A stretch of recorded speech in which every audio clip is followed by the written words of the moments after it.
Hi to everyone. It's Ada from Poison Drunk, and today we have Stephen from the Stone Eye. As usual and always, first question: how are you? So I'm doing fantastic. We just released a new single. How are you? I'm good, and congratulations for the last single. I Thank you. mean, how it's going, etc. Is with the right pronunciation? Yes. Yeah, Yep. I mean it's going, but of course you have a lot as well of works released previously. But before talk as well a little bit about your, let's say, your previous work, I want to ask about Steven. So your background, not the whole background, but just your own background, like a musical background. Say my name's Steven. I've been playing guitar since I was a child, a wee boy. I got into singing because no one else could sing. I started writing music back when I was in like middle school. From Super there, young, I met my drummer. What'd you say? super young, like in the middle school, like 11th grade, 12th grade, Oh no, it's like fifth grade, 5th like grade. like fifth. Okay. Yeah, around then. And then from there, met my drummer in high school. We Okay. started jamming together, Jeremiah, Jeremiah, and thank you. and then the rest is history. We put out our first Stone Eye song like 9 years ago, so I was still in high school. I was what 17 or something like that. So So it was like a long time ago, but of course, like you say, you started to sing and as well getting close with music.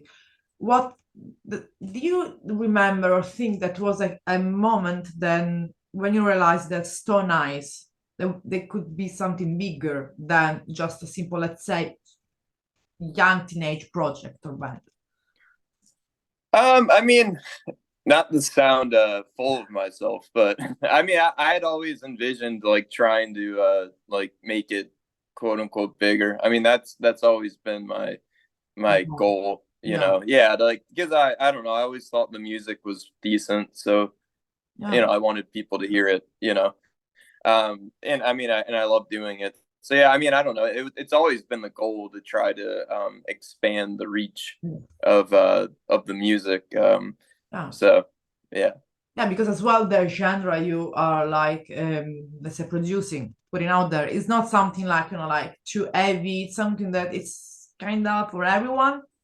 It's a little bit of influences from there and there. It's kind of a stoner, but you can describe better than anyone else. I don't like label. So let's say in general, like if you want to describe the sound of Stone Eye, how we could describe it? I mean, I just keep it simple and say alternative rock because you're right. It's not Thank really you. stoner. Thank Yeah, you. it's not really stoner rock. There are a lot of progressive rock elements, but I don't really consider it like Porcupine Tree levels of like prog rock or whatever. I mean, yeah, and there's stoner rock elements, but I don't consider we don't sound anything like Truck Fighters or Sleep, you know. So yeah, it's like alternative rock. I mean, there certainly are heavy influences. Like Alice in Chains is a big one with the harmonies. Like Queens of the I Stone like Age that. is a big one with Like the guitar tones. Yeah. So I mean, yeah, find I just say alternative rock. alternative rock. So I can, let's say that like, alternative rock can include every fade, every shade fade and all of the genre. Because Yeah. all the time we need, I mean, in music field, sometimes you need a label to understand. But I think in 2023 we can avoid the label because everyone experimenting nowadays. Yeah, I mean, there's like 18 million subgenres. It's like Yeah, new stoner core or whatever. But I mean, I don't know. Like, I mean, I guess there is a place for it. yeah, I mean, it does help, like, in terms of in the like beginning. promoting. Like, I found it, yeah, like promoting yourself, it helps a Yeah. lot. And I've found that sometimes I struggle like finding the right audience to promote to because I don't, because I'm just like, oh, it's alternative rock. But then people are like, well, it reminds me of this band and that band. It's like, should I target fans of this band or that band? And then you end up targeting them, and then they're like, well, it doesn't really sound like the Yeah, band I like. So I think yeah, I mean, yeah. there's a place for it, but I don't know. Because I think as well that the listener, so in this case me and other people that listen your music, they can find themselves, let's say, the genre, like where to put the music. Of course, your indication is better. That's why interviews exist, or So you can express as what's your point of view, because if there was only review, that would be a little bit complicated. So of course, I mean, your first work, it's basically, correct me here if I'm wrong, because I got by myself all the discography. It was Agent Age in 2014. No, the first song we ever put out was Blank. I was thinking about yeah, Blank. yeah. It was yet I feel so fine was the first song we ever Okay. put out. So I guess that's technically the first work, but Agent Age is around that time, like within like months, I think. So basically, so of course, like there is a kind of I don't want to, like, I don't know how many album there are, live album as well you released. Yeah, there's Quarantine. yeah. The quarantine session. So I mean, of course, before getting there, because this is kind of a bit of interesting. I think everyone remember what is quarantine, but at the beginning, how, I mean, would you like to describe, like, really, like, your sound, and as well how you were composing music? Because being a teenager, you have different tools. I don't know. I mean, even I don't know. Software for editing, for doing music, gear different from that maybe you have now. Actually, I mean, a lot of it's the same in terms of the Really? software, at least. I still Okay. use Logic. Yeah, I still use Logic. And a lot of that early stuff, I had discovered Logic like for the first time. And like, so for example, Agent Age, like that's a drum machine. Like I did everything on that Okay. drum. I didn't actually play on it. But you know, that was just like I discovered Logic and I was like fucking around with like the drum machine and all that. And I'm like, oh, like, I It's can cool. record songs kind of easily. Like, ooh, like it actually sounds, because like recording drums isn't easy. But like with a drum machine, it was just like, wow, like it sounds like a drum, like it sounds like It's someone's playing easier. drums and it actually sounds professional. Yeah. So like, yeah, I mean that, in that regard, like I would just like fuck around with the drum machine And and then, and then basically record like whatever and then like be like, all right, like I had no idea like how to market or anything. So like I just finished the song and I'd be like, oh, this is a song, I'm gonna put it out. So I guess the biggest difference now, I mean, obviously the recording's a lot more involved, mixing. I mean, everything's a lot more involved. I'm not you do just like everything by fucking around yourself, on. like, I mean, you're all stuff. Mm-hmm. For the most part, yeah. So No. I mix most or like all the music. I Okay. record like most of the music. I mean, nowadays we've been like recording drums and bass at the studio. Okay. I thought this would be. But yeah, we do like some of it at a studio. Then I do vocals, guitar, and everything else on my own. And then I still mix it in Logic. And then we have been getting someone, Paul Logus, to master. Um, Like there is. but I mean, nowadays, Yeah. So this time there is repeat that. like, so that right now, compared to the past, there is this mastering, so the final process done by someone else. Let's say.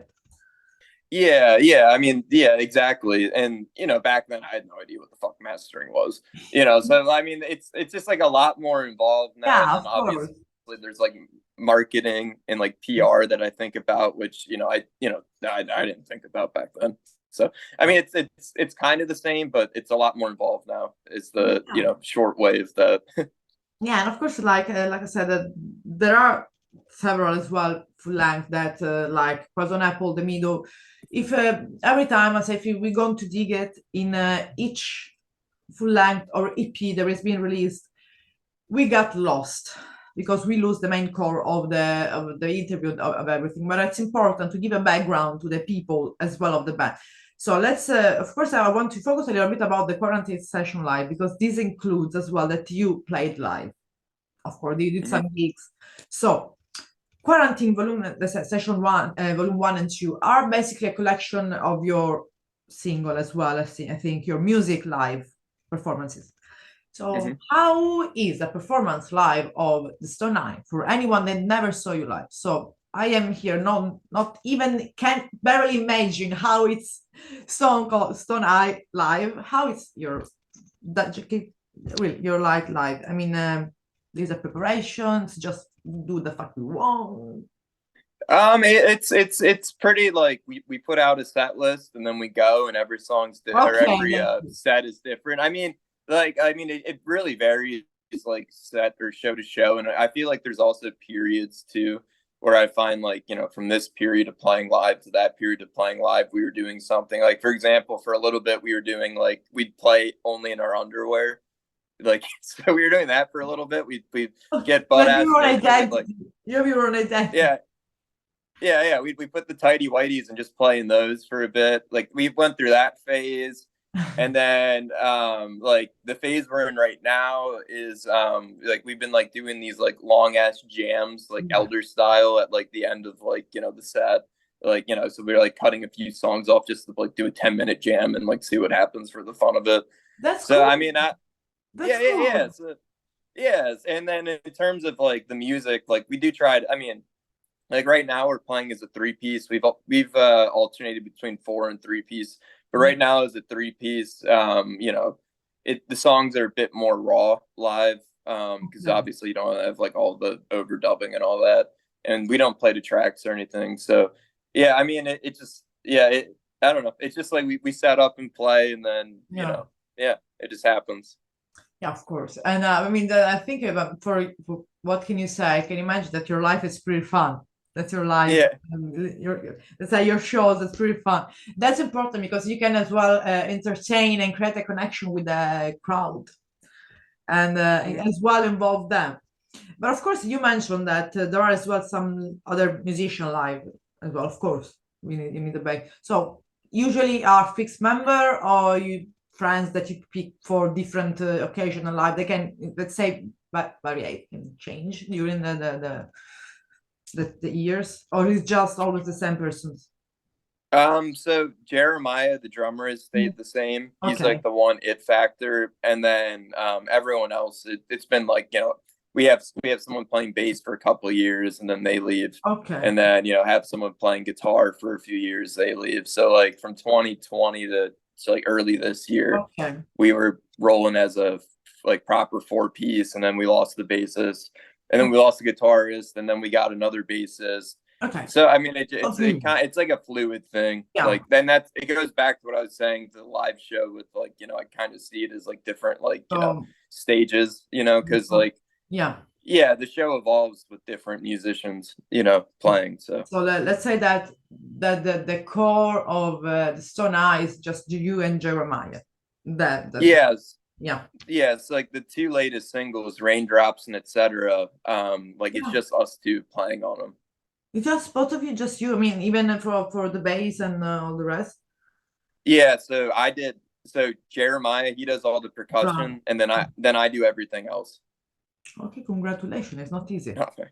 I No, mean, no, it's not. you can try do that on live. You know, sometimes they try. I mean, you can have a bass, put it there, and a guitar on you, and just it's a bit confusing. But you will. I think you can do it. Of course. I mean, your last full length, if it's a Fata Morgana. Yeah. Okay, I mean, why did you choose a fun name for that full name? Because it's an Italian name. So Uh, it comes easily to my mind to ask you that. well, so Fata Morgana came out when we were still a four piece with two other members. So Yeah. that one was more of a democratic, like you know, we were just shooting out names like that we think it could be called, whatever, and we decided on Fata Morgana, which I believe is like a name for like the illusion of when you look over the sea and it Yeah. kind of like yeah, like looks like some like ships are floating and stuff. But I don't know. It just sounded kind of mysterious, like it had a ring to it. It's a very eccentric collection of music, and we thought that it kind of fit the Collection. like Okay. mystique of the name. Yeah, so But that's cool. And of course, like this full length that has been released, the single that came out later, of course, I think they pre-announced some new work like Raindrops and etc. I think they are like it's kind of the precursor, something like that, for a new album they are going about to release. oh the precursor. No, kind of. So right now the music industry, well, it's been for a while, is Yeah. very single centric. Okay, So I like that because everyone is saying the same. I like that.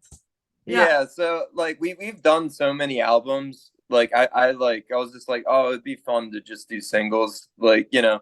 And I mean, like the songwriting process is still the same because, like, Yeah. we for the albums, like we just write songs over a course of a year and then put it all together. I mean, now all I'm doing is writing 3 songs at a time and then putting it out, and putting more Yeah. time into those songs. So I mean, I don't know. It like my plan is to put all of these singles like onto like a Okay. little like limited like EP in like a couple months. Okay. But I mean, yeah, I mean Yeah, it's because not really a precursor for anything. yeah, because I noticed that, and something that you can tell me as well, having a lot of full length EP of release, especially full length, is change that there is this change in the music industry where a lot of musicians and are starting to release singles instead of big like full length with a 12 song, 11 song. I mean, in your personal opinion, for you, what could be this? I mean, what could be bring to the musician here to change this way of thinking? Because of course you're doing the same. You better than me. I think I understand the question. Yeah. So you're saying like how like what could I say to someone who's still making albums? No, it's like in your opinion, as being as well a musician, Mhm. from your point of view, from your perception, why do you think, for example, we went through all the full length being released right now, going with Oh, mainly a lot of bands releasing singles because they are doing that. So of course it can be easily understandable, but it's better hearing it from yourself that you're doing the same as well. so why do I think the trend Yeah, is like going that way? exactly, exactly.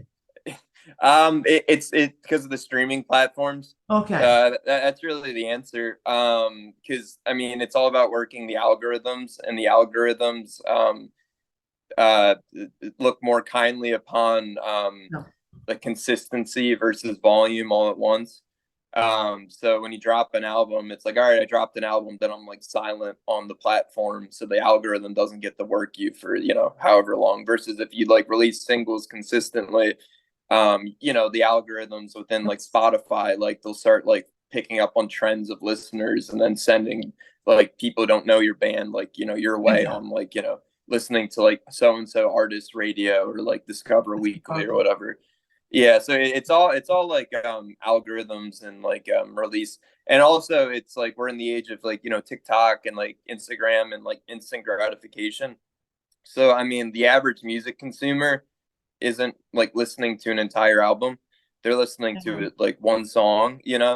And I mean, I've noticed this too. Like, we put out an album like Fata Morgana, and you look at the Spotify numbers, and it's like, oh, the top single is like 75,000 streams. Like, and then we No. have like one that has like 30,000, blah, blah, blah.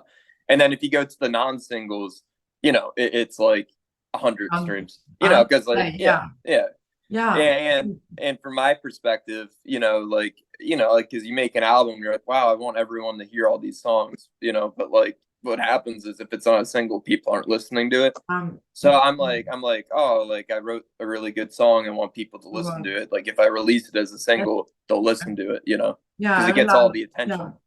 I really like how do you explain that because it's important because of course we can put. I mean, I think the only way that we have to listen music, like really a whole album, it's with when we have the old car, with just a CD reader. You put it Hmm. there, and it is not MP3, it's just the old wave, WAV, yeah, the old. Hmm. And that's the only way to listen a whole album. Driving with a CD in the car, that's it. Because right Oh now, yeah, now yeah, well, well now I mean nowadays they make cars like modern cars don't even have CD players. oh It's yeah, all like I know. aux. I know, I So am still the old one. So that's a little bit tiring, it's a little bit boring. But you explained very well. And I think as well for musician, it's easier and more as well. I think give you more satisfaction when people listen with more focus to your music instead with releasing maybe 10 song and let's say they listen with more focus like 5 6 out of 10 instead of yeah. because that's like what I put all my efforts, feelings and something, and it's there. Like they forgot it. I mean, not they forgot it, but it's like less listened than the others, maybe. And Yeah, no, maybe it's good exactly. music. Maybe it could be Yeah, a hit. exactly. That's No, that's exactly how I feel. Like if I yeah, write like 10 good songs, I want people to listen to all 10 songs. But you know, if I put out an album that's like sensory overload and they're gonna listen to like 5 of them, or if I put like, you know, strategically release 10 of them over the span of like yeah, 12 months, like every song gets its time in the sun, you know. yeah. Because perhaps after you're gonna release a several single, I don't know, there could be some fund that will require like that. Can we have a digital copy? Can we have a like collection or a physical copy with all the singles?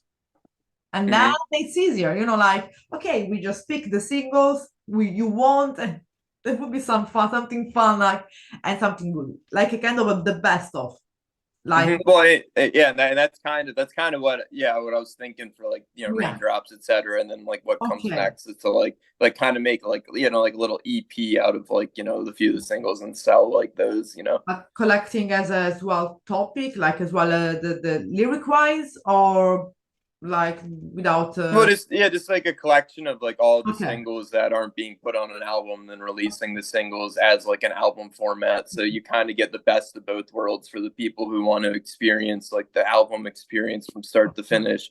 And then, but you're also getting the tap into the casual music market with like of course, singles. So, of course, like just moving a little bit lyric wise. Before we speak about the last two, because of course it's always good to put a focus on the last two singles or the last two albums or the last two shows, always the last two.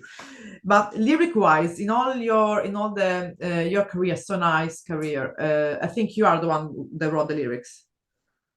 mm-hmm.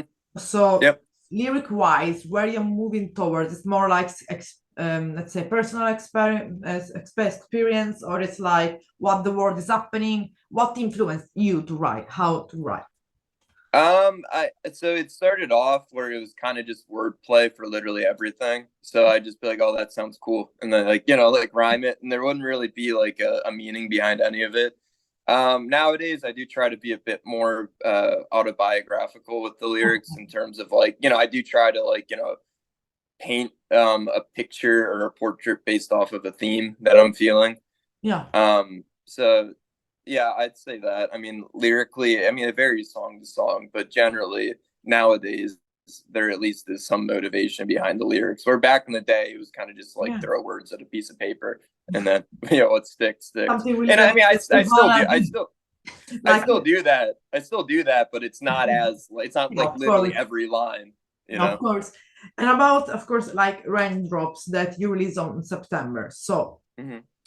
let's say let's pretend it's like a huge full line. So how we could describe raindrops, from a point of view of lyrics and as well sound. I'd say it's a dreary, a kind of like a dreary, energetic song. Like simultaneously, it invokes to me like with the melody, it invokes a feeling of longing, and I think the lyrics kind of like longing for something. I think the lyrics kind of reflect that. Yeah, Um, and yeah, I think it has a really cool chorus, and it's really catchy.